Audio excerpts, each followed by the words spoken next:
ನೋಡಿ ಇದು ಕಡಲೆಬೇಳೆ ಪಾಯಸ ಮತ್ತು ಹೆಸರುಬೇಳೆ ಸೇರಿಸಿ ಮಾಡಿರೋಂಥ ಪಾಯಸ ತುಂಬ ಸಖತ್ತಾಗುತ್ತೆ. ಬನ್ನಿ ಮತ್ತು ಯಾವ ಥರ ಮಾಡೋದಂತ ತೋರಿಸ್ತಾ ಇದ್ದೀನಿ.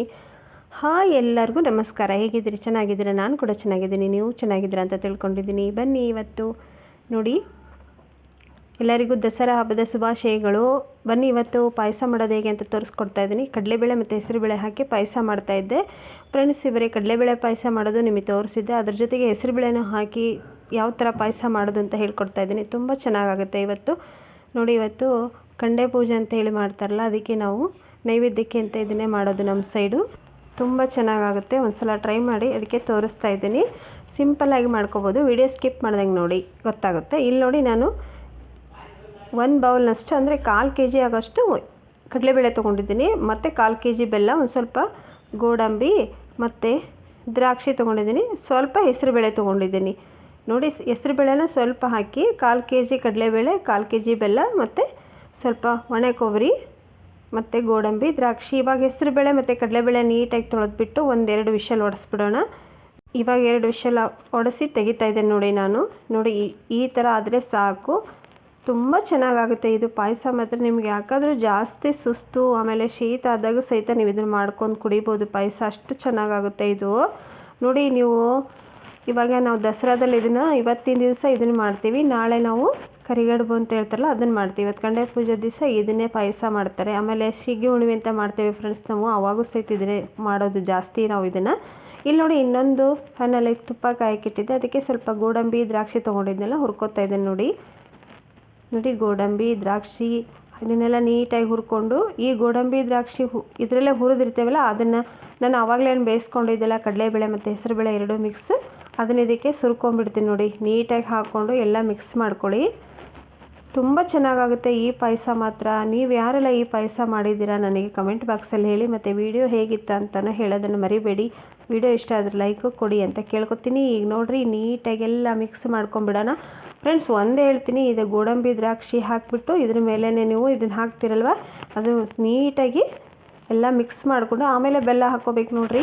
1/4 kg ಕಡಲೆಬೇಳೆಗೆ 1/4 kg ಬೆಲ್ಲನ ತೊಗೊಂಡಿದ್ದೀನಿ ನಾನು.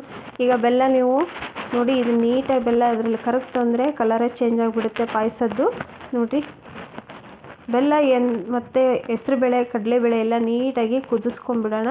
ಕಲರ್ ಚೇಂಜ್ ಆಗಿಬಿಡುತ್ತೆ ನೋಡಿ, ಯಾವ ಕಲರ್ ಆಯಿತು ಅಂತ. ಬೆಲ್ಲ ಕರಗಿದ್ರೆ ಗೊತ್ತಾಗ್ಬಿಡುತ್ತೆ. ಮತ್ತು ಇದಕ್ಕೆ ಸ್ವಲ್ಪ ಹಾಲು ಹಾಕ್ಕೋಬೇಕು ನೋಡಿ. ನೀವು ಬೇಕಿದ್ದರೆ ಚಿರೋಟಿ ರವೆನೂ ಸ್ವಲ್ಪ ನೀರು ಹಾಕಿ ಹಾಕ್ಕೋಬೋದು, ಯಾಕಂದರೆ ಇದಕ್ಕೇನು ಹಾಕೋ ಅವಶ್ಯಕತೆ ಇಲ್ಲ. ಬರೀ ನೀವು ಕಡಲೆಬೇಳೆ ತೊಗೊಂಡ್ರೆ ಹಾಕ್ಕೋಬೋದು. ಇಲ್ಲಿ ನಾನು ಹೆಸರುಬೇಳೆನ ಹಾಕಿದ್ದೇನಲ್ವ, ಹಾಗಾಗಿ ಹೆಸರುಬೇಳೆನೇ ತುಂಬ ಮುದ್ದೆ ಆಗಿಬಿಡುತ್ತಲ್ಲ, ಅದಕ್ಕೆ ರವೆನ ಹಾಕೋದು ಬೇಡ ಅಂತ ಹೇಳ್ತೀನಿ ನೋಡಿ. ಇವಾಗ ನೀಟಾಗಿ ಬೆಲ್ಲ ಎಲ್ಲ ನೀಟಾಗಿ ಮಿಕ್ಸ್ ಮಾಡಿಟ್ಟಿರ್ತೀರಲ್ಲ, ಆಮೇಲೆ ಸ್ವಲ್ಪ ಲಾಸ್ಟಿಗೆ ಹಾಲು ಹಾಕ್ಬೇಕು ನೋಡಿ. ಹಸಿ ಹಾಲು ಹಾಕಬೇಕು ಫ್ರೆಂಡ್ಸ್. ಇದಕ್ಕೆ ಕಾಸಿದ ಹಾಲು ಹಾಕೋಕೆ ಹೋಗ್ಬೇಡಿ, ತೋರಿಸಿಲ್ಲ ನಾನು ಅದರಲ್ಲಿ, ಇಲ್ಲೇ ಹೇಳ್ತಾ ಇದ್ದೀನಿ ನೋಡಿ. ಸಿಂಪಲ್ಲಾಗಿ ಮಾಡೋವಂಥ ಪಾಯಸ ಇದು, ಬೇಗ ಆಗುವಂಥ ಪಾಯಸ ಇದು ನೋಡಿ. ಗೋಧಿ ಪಾಯಸಕ್ಕೂ ಕಮ್ಮಿ ಇಲ್ಲ ಇದು ಪಾಯಸ, ಅಷ್ಟು ಚೆನ್ನಾಗಿ ಬರುತ್ತೆ. ಒಂದೇ ಒಂದು ಸಲ ಟ್ರೈ ಮಾಡಿ ಫ್ರೆಂಡ್ಸ್. ನೀವೇ ಹೇಳ್ತೀರಾ ನನಗೆ ಹೌದು ಸಿಸ್ಟರ್ ಅಂತ ನೋಡಿ. ಗಟ್ಟಿಯಾಗಿಬಿಡ್ತೈತೆ ಫ್ರೆಂಡ್ಸ್ ಇದು, ಯಾಕಂದರೆ ಆರಿದ ತಕ್ಷಣವೇ ಗಟ್ಟಿಯಾಗುತ್ತೆ. ಯಾಕಂದರೆ ಹೆಸರುಬೇಳೆ ಹಾಕಿರ್ತೇವಲ್ಲ, ನಿಮ್ಗೆ ಗೊತ್ತಿರುತ್ತೆ ಹೆಸರುಬೇಳೆ ಬೇಗ ಗಟ್ಟಿಯಾಗಿಬಿಡುತ್ತೆ ಅಂತ ನೋಡಿ. ಇವಾಗ ನೀಟಾಗಿ ಹಾಲು ಹಾಕ್ಬಿಟ್ಟು ಮಿಕ್ಸ್ ಮಾಡಿಕೊಂಡು ಲಾಸ್ಟಿಗೆ ಸ್ವಲ್ಪ ಕೊಬ್ಬರಿ ಹಾಕ್ಕೋಬೇಕು. ನಾನಿಲ್ಲಿ ಸ್ವಲ್ಪ ಶುಂಠಿ ಪುಡಿನೂ ಕೊಬ್ಬರಿಯಲ್ಲೇ ಮಿಕ್ಸ್ ಮಾಡ್ಕೊಂಡಿದ್ದೆ ನೋಡಿ. ಸ್ವಲ್ಪ ಹಾಕಬೇಕು, ಶುಂಠಿ ಪುಡಿ ಇದ್ದರೆ ಹಾಕ್ತೀರಿ, ಇಲ್ಲಾಂದರೆ ಓಕೆ. ಸ್ವಲ್ಪ ಶುಂಠಿ ಪುಡಿ ಮತ್ತು ಕೊಬ್ಬರಿ ಎರಡನ್ನೂ ಮಿಕ್ಸ್ ಮಾಡಿ ಹಾಕ್ತಾಯಿದ್ದೀನಿ ನೋಡಿ. ಒಣ ಕೊಬ್ಬರಿನ ತುರಿದ್ಬಿಟ್ಟು ಹಾಕಿ ಚೆನ್ನಾಗಿ ಬರುತ್ತೆ ನೋಡಿ. ಬಿಸಿ ಇರುವಾಗಲೇ ಕುಡಿದ್ಬಿಡಿ ಫ್ರೆಂಡ್ಸ್, ತುಂಬ ಸಖತ್ತಾಗಿ ಟೇಸ್ಟ್ ಕೊಡುತ್ತೆ ಇದು ಪಾಯಸ. ಮತ್ತು ವಿಡಿಯೋ ಸ್ಕಿಪ್ ಮಾಡ್ದಂಗೆ ನೋಡಿ. ಎಲ್ಲರೂ ನನಗೆ ಸಪೋರ್ಟ್ ಮಾಡ್ತಾಯಿದ್ದೀರಾ, ತುಂಬ ಧನ್ಯವಾದಗಳು. ಆ ಬನಶಂಕರಿ ತಾಯಿ ಎಲ್ಲರಿಗೂ ಒಳ್ಳೇದು ಮಾಡಲಿ ನೋಡಿರಿ. ಇವಾಗಿದು ಪಾಯಸ ರೆಡಿ ಆಯ್ತು ನೋಡಿರಿ ಫ್ರೆಂಡ್ಸ್. ಒಂದೇ ಒಂದು ಸಲ ಮಾಡಿ ನೀವೇ ಹೇಳ್ತೀರಾ ನನಗೆ ಕಮೆಂಟ್ ಬಾಕ್ಸಲ್ಲಿ. ಮತ್ತು ಸ್ವಲ್ಪ ತುಪ್ಪ ಹಾಕ್ತಾಯಿದ್ದೆ ನೋಡಿ ಫ್ರೆಂಡ್ಸ್. ನಾನು ಸ್ವಲ್ಪ ತುಪ್ಪ ಹಾಕ್ಬಿಟ್ಟು ನೀಟಾಗಿ ಮಿಕ್ಸ್ ಮಾಡಿಕೊಂಡು ಒಂದು 10 ನಿಮಿಷ ಕುದಿಸಿದರೆ ಕಡಲೆಬೇಳೆ ಪಾಯಸ ಮತ್ತು ಹೆಸರುಬೇಳೆ 2 ಸೇರಿಸಿ ಮಾಡಿರುವಂಥ ಪಾಯಸ ಬೇಗ ರೆಡಿಯಾಗಿಬಿಡುತ್ತೆ.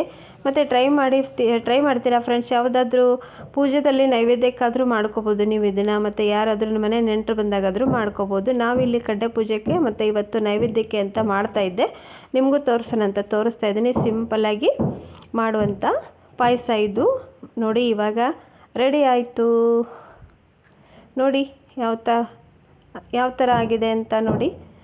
ಮತ್ತು ವಿಡಿಯೋ ಇಷ್ಟ ಆದರೆ ಲೈಕ್ ಮಾಡಿ. ಯಾರಿಗೆಲ್ಲ ಈ ವಿಡಿಯೋ ಇಷ್ಟ ಆಗಿದೆ ಅಂತ ಗೊತ್ತಾಗುತ್ತೆ, ಅದಕ್ಕೆ ಹೇಳ್ತಾ ಇದ್ದೀನಿ. ಲೈಕ್ ಮಾಡಿ, ಕಮೆಂಟ್ ಮಾಡಿ ಹೇಗಿತ್ತು ಅಂತ. ಕಮೆಂಟ್ ಹಾಕಿದರೆ ನೀವೇ ನೋಡಿದ್ದು ಅಂತ ನಮ್ಗೆ ಗೊತ್ತಾಗುತ್ತೆ. ಕಮೆಂಟ್ ಹಾಕೋದನ್ನು ಮರಿಬೇಡ್ರಿ. ನಿಮ್ಮ ಕಮೆಂಟ್ಗೋಸ್ಕರ ನಾನು ಕಾಯ್ತಾ ಇರ್ತೀನಿ. ನಿಮ್ಮ ಪ್ರೀತಿಯ ಮನೆ ಮಗಳು ಮಾಲಾ. ಮತ್ತು ಎಲ್ಲರಿಗೂ ಸಿಗ್ತೀನಿ ವಿಡಿಯೋದಾಗ. ಏನಾದರೂ ತಪ್ಪಿದ್ರೆ ಕ್ಷಮಿಸ್ರಿ.